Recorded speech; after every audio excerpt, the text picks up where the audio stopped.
Something unprecedented just started happening on the Temple Mount.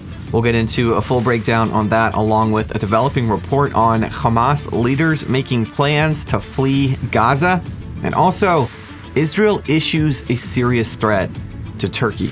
I'm Ben Hilton, and this is the Israel Guys. Before we get into what's happening with the Temple Mount, I want to briefly talk about this story from Gaza. Actually, before we even do that, I want to mention our new biblical Heartland Hot Cold Tumbler. This is a way to show your support for Israel just by drinking your coffee in the morning. The link is in the description below if you're interested. According to a major media outlet in Saudi Arabia, senior Hamas leaders are preparing a safe way for them to exit the Gaza Strip. At least this is what the Saudis are being told by sources from within Hamas. Basically, prominent political and military leaders who have survived the war, quite the feat at this point, are coordinating with Hamas leadership abroad and what sounds like possibly also the United States on a good way for them to take their leave from Gaza.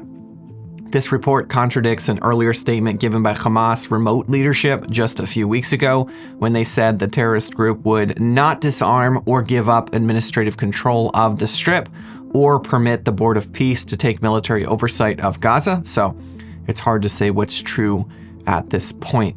But it would be fantastic for everyone involved if Hamas leadership were to pack up in the middle of the night and move out to Qatar or some other friendly country. This comes as Israel's relationship with Turkey continues to become more tense. Israel's Defense Minister Israel Katz just met with his Greek counterpart in Athens this week. This is part of an effort to strengthen ties between Israel, Greece, and Cyprus economically and militarily. While he was there, Katz took the opportunity to issue Turkey with a thinly veiled threat. He said that Israel and Greece were determined to, quote, not allow actors to seek to undermine regional stability, to establish a foothold through terrorism, aggression, or military proxies. Those who dream of dragging the region backward, establishing control through terror, or rebuilding empires at the expense of sovereign states will encounter a resolute alliance of free, strong nations capable of defending themselves. Just several weeks ago, Israel, Greece, and Cyprus signed a trilateral plan for military cooperation between the three countries. They're planning on joint exercises, joint training, strategic military dialogue on shared security challenges. The three countries are also discussing the possibility of establishing a joint rapid response military force in the Eastern Mediterranean due to growing concern about Turkey's expanding military posture. Greece and Cyprus have also made massive missile defense systems purchases from Israel worth billions of dollars. Now, let's talk about what's happening on the Temple Mount.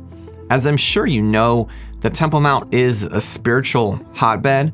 It also seems to reflect the state of Arab aggression in the Middle East in an odd way. After capturing the Temple Mount in 1967, Israel surrendered control of it to the Jordanian Muslim Religious Police, or the Waqf. This was done under the agreement that Jews would have freedom to worship on the Temple Mount. It didn't take long, though, for that freedom to be suppressed. Jews and Christians have not been allowed to bring any religious text up on the Mount. They're not allowed to sing, close their eyes, move their lips, bow down, or express any kind of worship. If you did any of those things, you could be arrested by Israel at Muslim request. After October 7th, though, there was a huge shift. Slowly, the Muslim police started losing their fire, and in response, Jewish police started gaining confidence. First, non-Muslims were allowed to quietly move their lips, then pray quietly, then pray out loud, then bow down, and these days, non-Muslim groups can actually stop in front of the place where the gates to the holy place used to stand and pray the daily prayers out loud, including singing, bowing down, and falling on their faces, which is incredible. But just today, there was another breakthrough. Israeli police announced that non-Muslim visitors will now be allowed to carry printed prayer sheets up to the Temple Mount. Now, sadly, you can't just bring any printed prayer sheet with you. It has to be one of the sheets produced by the Temple Mount Yeshiva specifically for this purpose, but it's a massive step in the right direction. It looks like the yeshiva is going to print these prayer sheets, then the Israeli police will hand them out to non-Muslim visitors when they ascend the mount. I know if you've never been up on the Temple Mount with a Jewish group before, this may seem trivial, but listen to this. Just a few years ago, this is what ascending the Temple Mount was like for Jews or Christians who respected the site.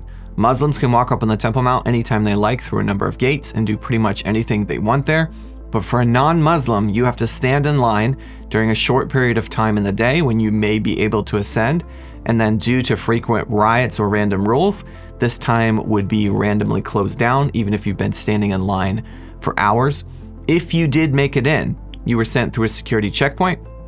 Then you were issued a strict set of warnings by the Israeli police that you couldn't move your lips, you couldn't bring in any religious or national texts or symbols, you can't pick up anything, not even a rock or an olive leaf, you can't sing, pray, etc.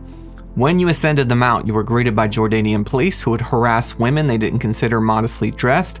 The rules for this changed on a daily basis, so you never knew if you were up to standard or not.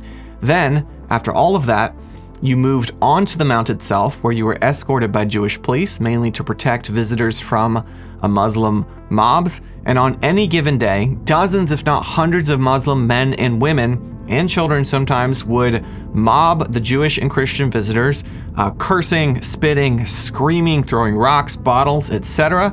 And in this condition, you were herded around the mount as a group very quickly until the Israeli police would escort you off about 10 minutes later.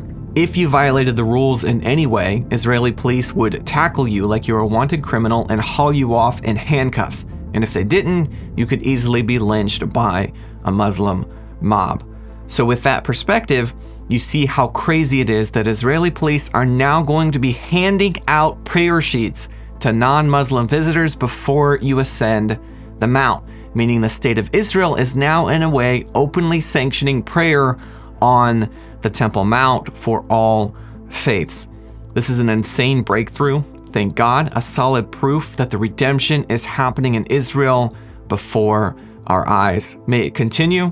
And guys, maybe we could actually see God's holy temple rebuilt on that mount, restoring a house of prayer for all nations in Jerusalem very soon, God willing.